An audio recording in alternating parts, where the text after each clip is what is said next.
Hi friends, welcome to Deepika reviews. Basavaraju ఒంటరిగా బెడ్రూమ్లో కూర్చొని ఉంటాడు.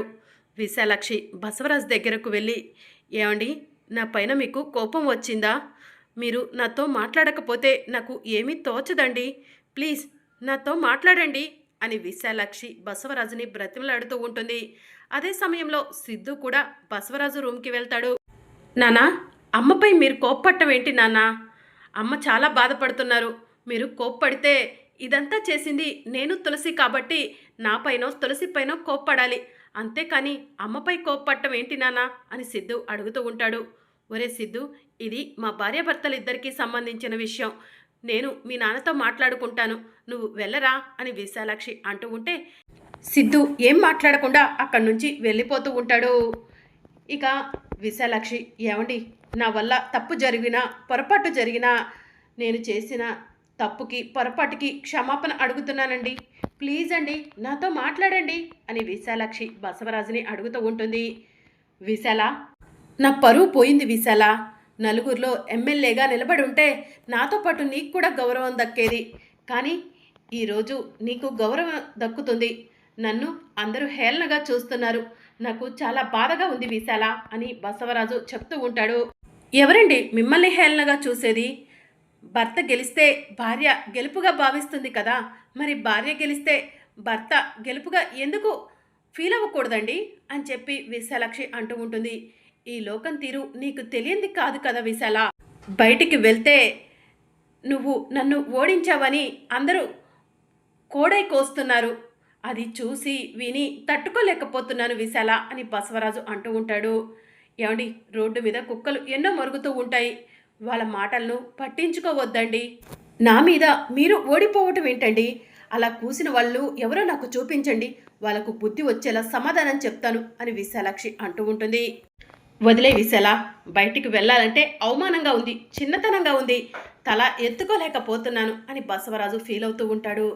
ఏమండి, మీరు తలెత్తుకోవాలన్నా అందరి ముందు గౌరవంగా నిలబడాలన్నా ఏం చేయాలో చెప్పండి, మీరు చెప్పింది చేస్తాను అని విశాలాక్షి అంటూ ఉంటే, నిజమా విశాల, నేనేది చెప్తే అది చేస్తావా అని బసవరాజు అడుగుతూ ఉంటాడు.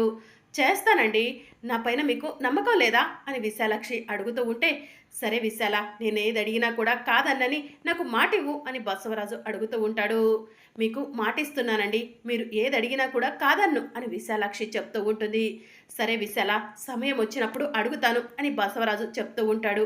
అయితే నా పైన మీకు కోపం పోయినట్టేనా అని విశాలాక్షి అడుగుతూ ఉంటే, కోపం పోయింది విశాల అని బసవరాజు చెప్తూ ఉంటాడు. అయితే పదండి, భోజనం చేద్దురు, మీరు భోజనం చేస్తేనే ఇంట్లో వాళ్ళందరూ కూడా భోజనం చేస్తారు అని విశాలాక్షి బసవరాజుని భోజనానికి తీసుకెళ్తుంది. ఇక మరోవైపు తులసి ఫోన్ రింగ్ అవుతూ ఉంటుంది. తులసి ఫోన్ లిఫ్ట్ చేస్తుంది. ఏంటి వదిన ఇలా ఫోన్ చేశావు అని తులసి వాణిని అడుగుతూ ఉంటుంది. పోలీస్ స్టేషన్కు వెళ్ళావా? హరీష్ని రిలీజ్ చేయించావా తులసి అని చెప్పి వాణి అడుగుతూ ఉంటుంది. అదేంటి వదిన, నేను పోలీస్ స్టేషన్కు వెళ్ళేసరికే పోలీస్ వాళ్ళు అన్నయ్యను రిలీజ్ చేశామని చెప్పారు. అన్నయ్యకు కూడా ఫోన్ చేస్తే పోలీసులు నన్ను రిలీజ్ చేశారని చెప్తున్నాడు. అన్నయ్య ఇంకా ఇంటికి రాలేదా వదిన అని చెప్పి తులసి అడుగుతూ ఉంటుంది. తులసి, ఏం చెప్తున్నావు? నువ్వు ఏ టైంకి పోలీస్ స్టేషన్కు వెళ్ళావు అని వాణి అడుగుతూ ఉంటుంది. నువ్వు ఫోన్ చేసిన వెంటనే వెళ్ళాను వదిన అని చెప్పి తులసి చెప్తూ ఉంటుంది.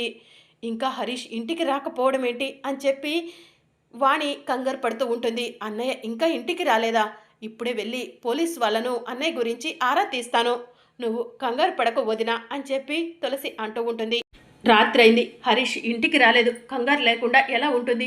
పోలీస్ స్టేషన్కు వెళ్ళి పోలీస్ వాళ్ళతో మాట్లాడిన తర్వాత నాకు మళ్ళీ ఫోన్ చేయి తులసి అని చెప్పి వాణి చెప్తూ ఉంటే, సరే వదిన అని చెప్పి తులసి ఫోన్ కట్ చేస్తుంది.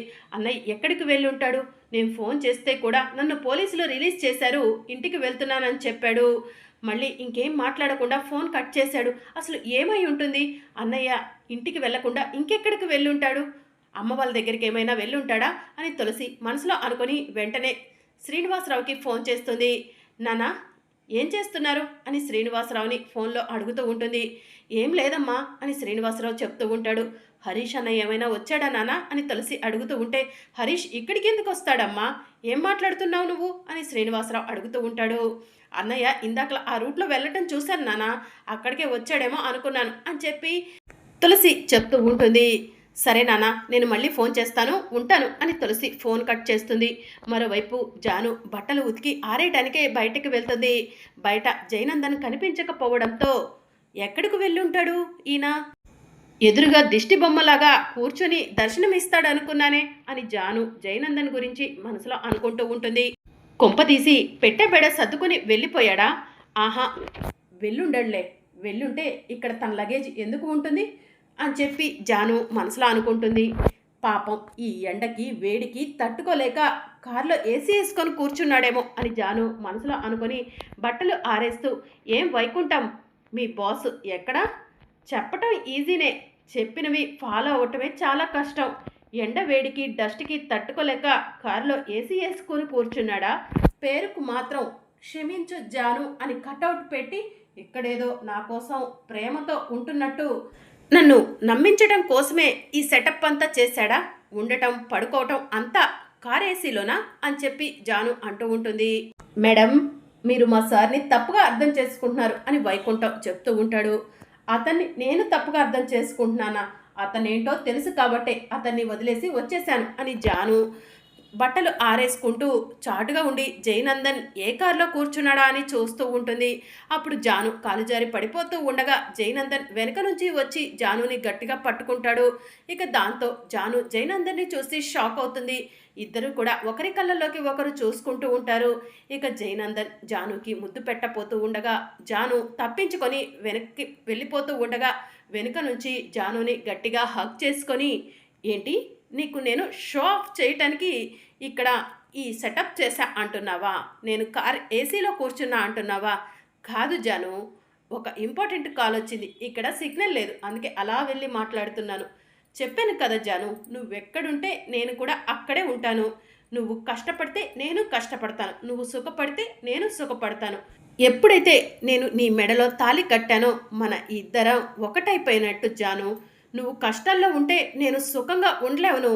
నువ్వు కష్టపడుతుంటే నీతో పాటు కష్టపడటమే నాకు ఇష్టం. నువ్వు ఈ జైని అర్థం చేసుకోలేదు జాను. ఈ జై నీ పైన ఏం చేసినా కూడా ప్రేమతోనే చేశాడు అని జయనందన్ చెప్తూ ఉంటాడు. పెద్ద గొప్పలు చెప్పొచ్చావులే, నాకు అదే నచ్చట్లేదు అని జాను కోపంగా అక్కడి నుంచి వెళ్ళిపోతుంది. చాటుగా ఉండి జయనందన్ని చూస్తూ ఉంటుంది. ఒక్కొక్కసారి మూర్ఖుల్లా ప్రవర్తిస్తాడు, ఒక్కొక్కసారి చాలా మంచోళ్ళ అనిపిస్తాడు. ఈయన్ని ఎలా అర్థం చేసుకోవాలో తెలియట్లేదు. నేను నిజంగానే తప్పు చేసినట్టున్నాను. ఈయన నుంచి శాశ్వతంగా దూరం అవ్వటం కాదు, ఈయన దగ్గరే ఉండి ఈయన్ని నా ప్రేమతో మార్చుకొని చూడాల్సింది అని జాను మనసులో అనుకుంటూ ఉంటుంది. ఇక మరోవైపు తులసి పరిగెత్తుకుంటూ పోలీస్ స్టేషన్కు వెళ్తుంది. నమస్తే మేడం, ఇలా వచ్చారేంటి అని పోలీసు వాళ్ళు తులసిని అడుగుతూ ఉంటారు. మా అన్నయ్యను రిలీజ్ చేశామని చెప్పారు, మా అన్నయ్య ఇంటికి వెళ్ళలేదు అని తులసి చెప్తూ ఉంటుంది. మేడం, నిజంగానే మీ అన్నయ్యను రిలీజ్ చేశాం మేడం అని పోలీసు వాళ్ళు చెప్తూ ఉంటారు. మా అన్నయ్యపై కేసు ఫైల్ అయిందన్నారు. మా అన్నయ్యను ఇంటికి వెళ్ళి మరీ అరెస్ట్ చేసి తీసుకొచ్చారు. మా అన్నయ్య 1 నెల గడువు ఇవ్వమని అడగగానే మా అన్నయ్యపై జాలితో మీరు వదిలేసా అని చెప్పగానే నమ్మి పిచ్చిదల్లాగా వెళ్ళిపోయాను. నిజం చెప్పండి అని తులసి అడుగుతూ ఉంటుంది. మేడం, నిజమే చెప్తున్నాను అని పోలీసు వాళ్ళు చెప్తూ ఉంటారు. అప్పుడు సెల్లో ఉన్న ఒక అతను, మేడం మేడం, పోలీసు వాళ్ళందరూ అబద్ధం చెప్తున్నారు, మీ అన్నయ్యకు డబ్బులు ఇచ్చి పోలీసుల సమక్షంలోనే ఎక్కడికి పంపించారు అని చెప్పి ఒక ఖైదీ తులసికి చెప్తూ ఉంటాడు. ఏయ్, నోరు ముయ్యవయ్యా, నువ్వు ఒక దొంగవి, నువ్వేమో ఈ మేడంకి ఏదేదో చెప్తున్నావు అని పోలీసు వాళ్ళు అంటూ ఉంటారు. ఇంకా దాంతో తులసి, అతను దొంగ అయినా సరే నిజమే చెప్పాడు, నిజం చెప్పండి, మా అన్నయ్యను మీరు రిలీజ్ చేస్తే ఖచ్చితంగా ఇంటికి వెళ్ళుండేవాడు. మా అన్నయ్య ఇంటికి వెళ్ళలేదంటే మీరు మా అన్నయ్యను రిలీజ్ చేయలేదు అని తులసి అంటూ ఉంటుంది. మేడం, నిజం మేడం, మీ అన్నయ్యను రిలీజ్ చేశాం అని చెప్పి పోలీసు వాళ్ళు చెప్తూ ఉంటారు. అయితే సీసీ కెమెరా చూపించండి అని తులసి అనటంతో పోలీసు వాళ్ళు కంగారు పడుతూ ఉంటారు.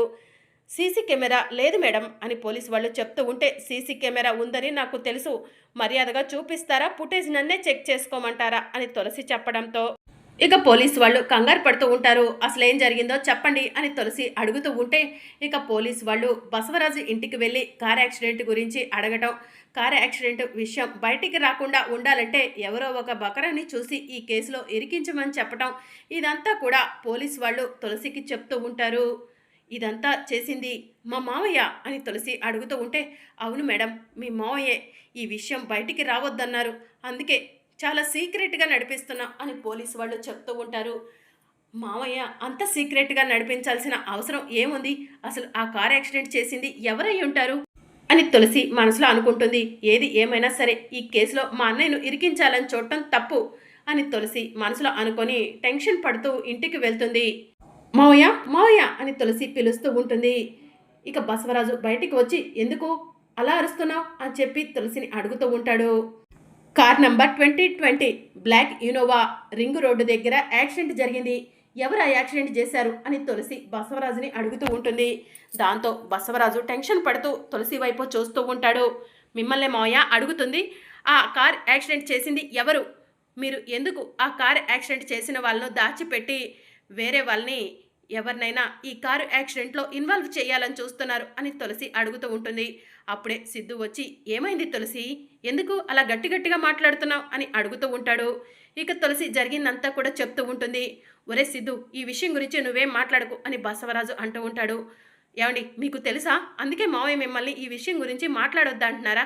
చెప్పండి, ఆ కార్ యాక్సిడెంట్ చేసింది ఎవరు అని తులసి బసవరాజు సిద్ధులను నిలదీస్తూ ఉంటుంది. మరి అప్కమింగ్ ఎపిసోడ్లో ఏం జరగనుందో తెలుసుకోవాలనుకుంటున్నారా? అయితే ఛానల్ను సబ్స్క్రైబ్ చేసుకుని సపోర్ట్ చేయడం మర్చిపోకండి. Thank you for watching.